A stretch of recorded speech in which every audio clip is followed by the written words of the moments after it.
أشم ريحة حطب محروق عالباب، أظن قربت ليالي الفاطمية.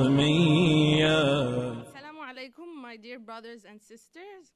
So my name is Mahasen Al-Hawra, and I'm going to be the last speaker for the 2017 Fatimiya Nights.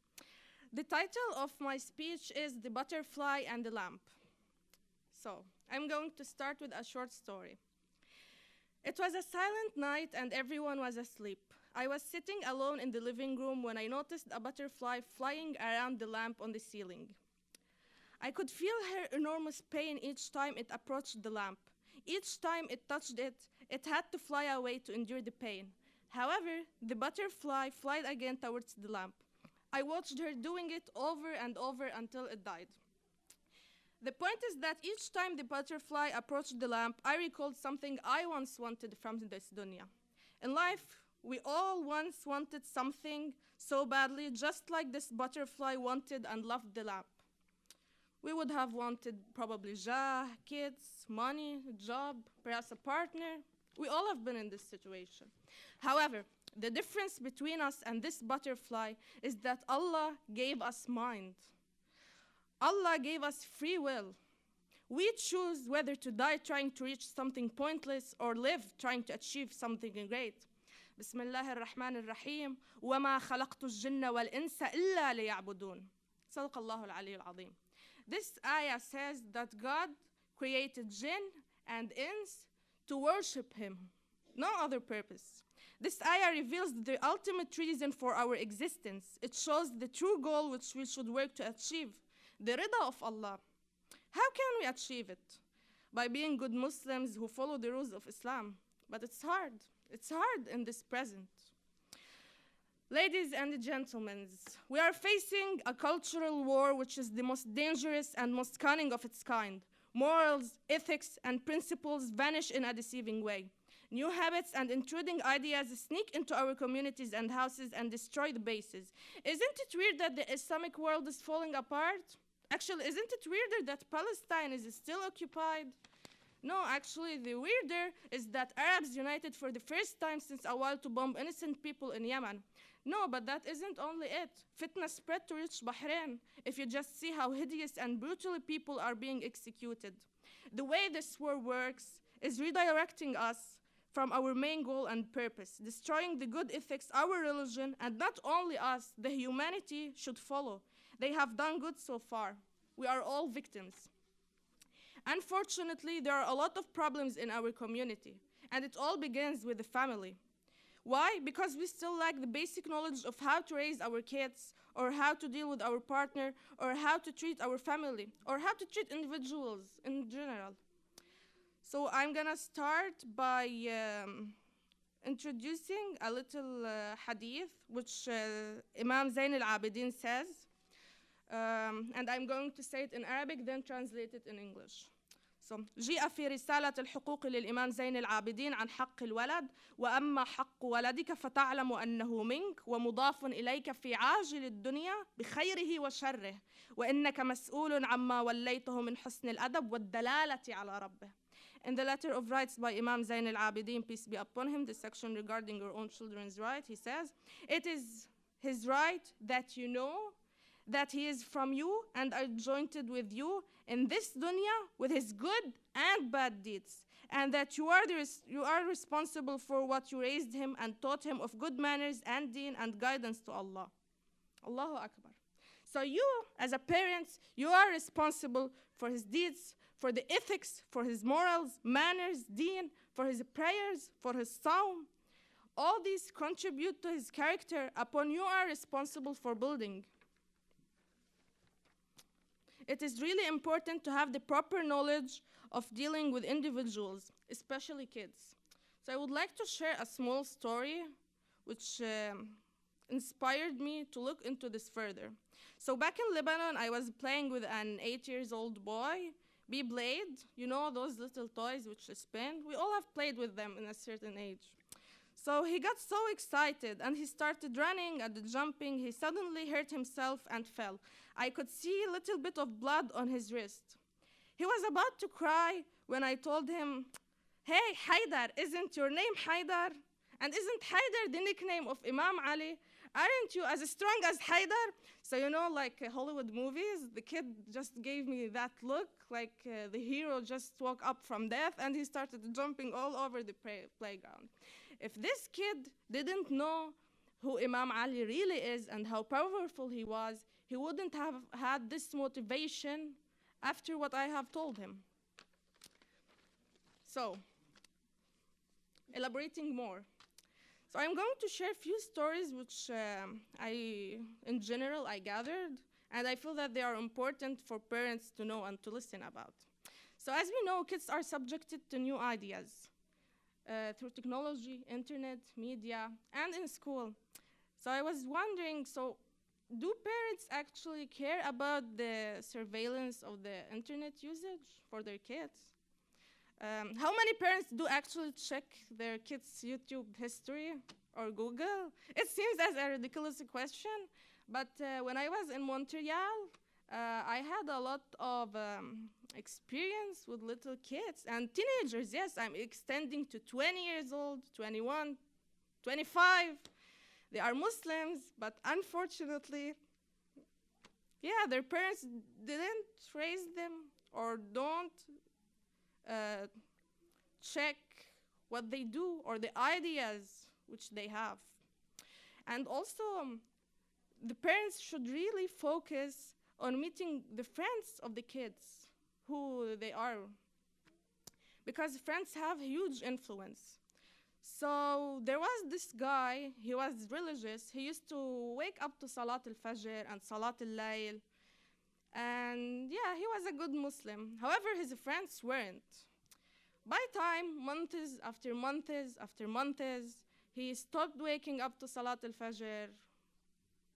Of course, didn't wake up for Salat al-Layl.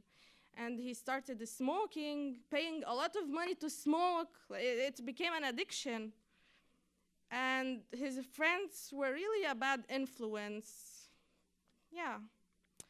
So, however, I have this story of another girl who I met in Lebanon. So this girl, she wasn't religious. She used to wear improper clothes. She used to fail in school. Most of kids fail, but yeah.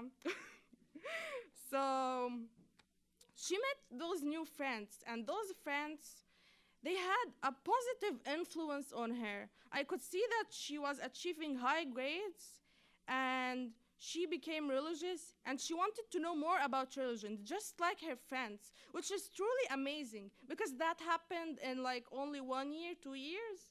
I could see how she developed and how she evolved.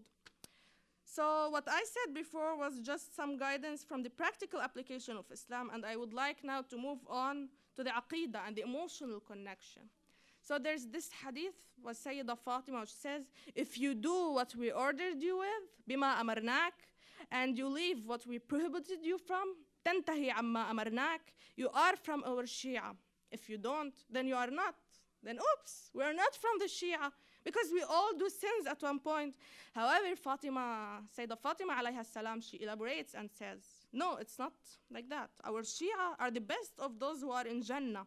All our lovers and the followers of our awliya and the enemies of our enemies and those who are Muslims by their heart and mouth, they are not our Shia if they disobey our orders and commit sins.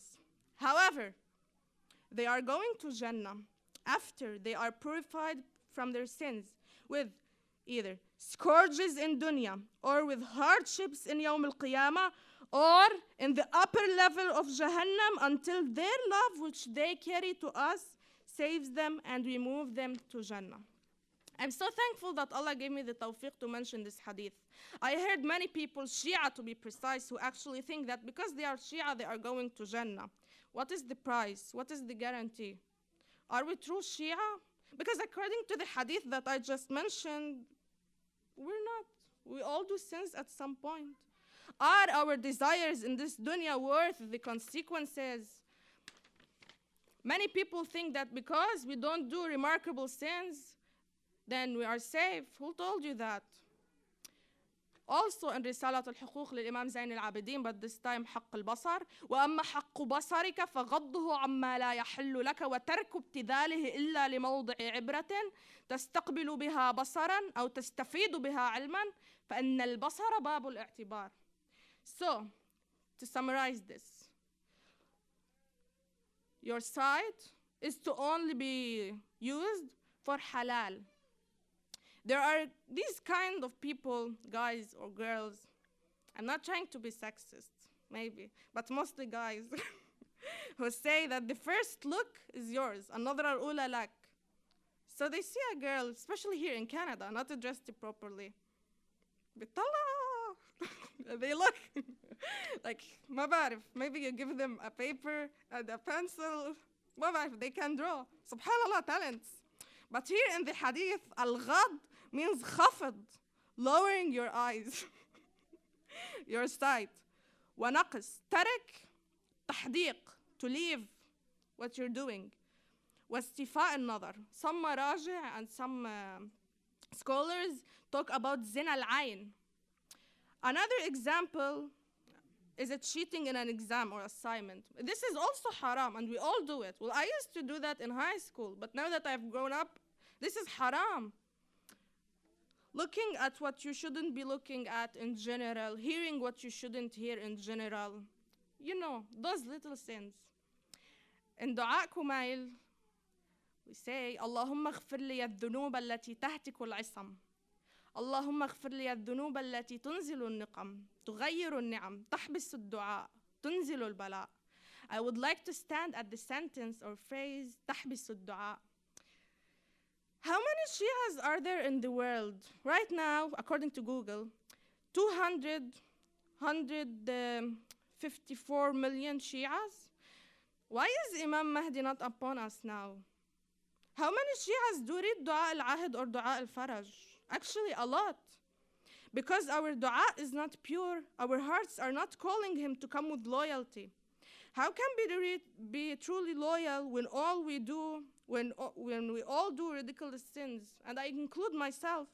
لو كنتم تبحثون عني كما تبحثون عن ضالتكم لوجدتموني. If you were looking for me, like you look for what you want, excuse me for the translation, you would have found me. If you were looking for Imam al-Mahdi just like this butterfly wanted the light, we would have found him already, but we're not. Isn't it heartbreaking and sad?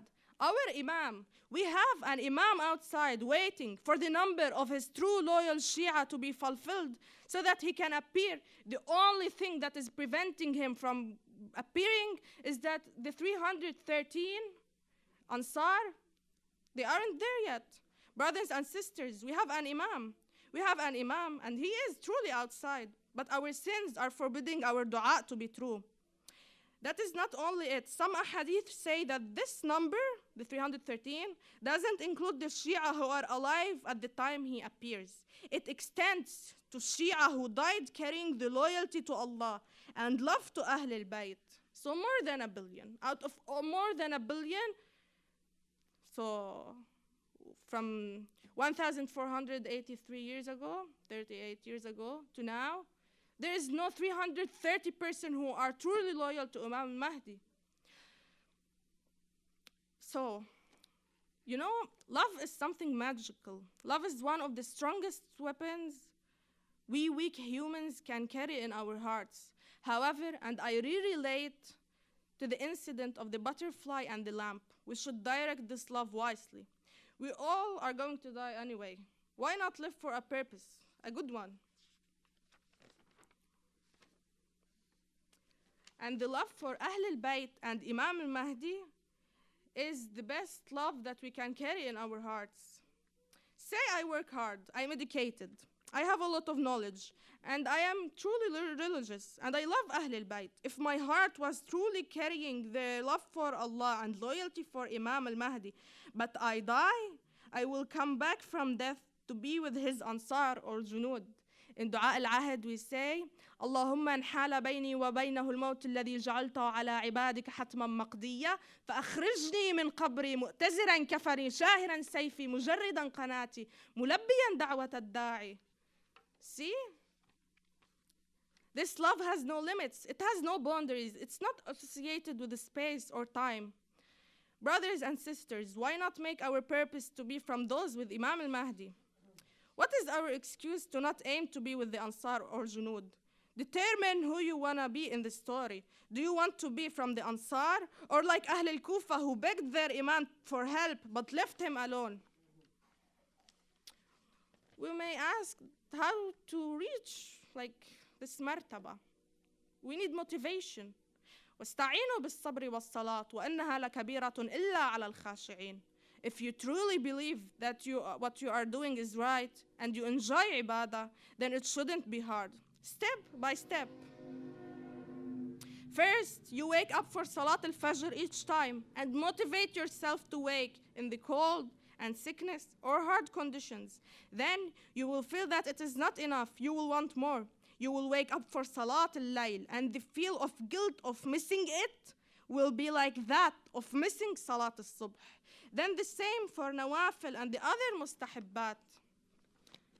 There's this saying which says, and I conclude with it, ابحثوا عن إمام زمانكم في أنفسكم ولا تبحثوا عنه في الخارج فهو متى ما ظهر بداخلكم وأشرق نوره عليكم أبصرتموه في الخارج.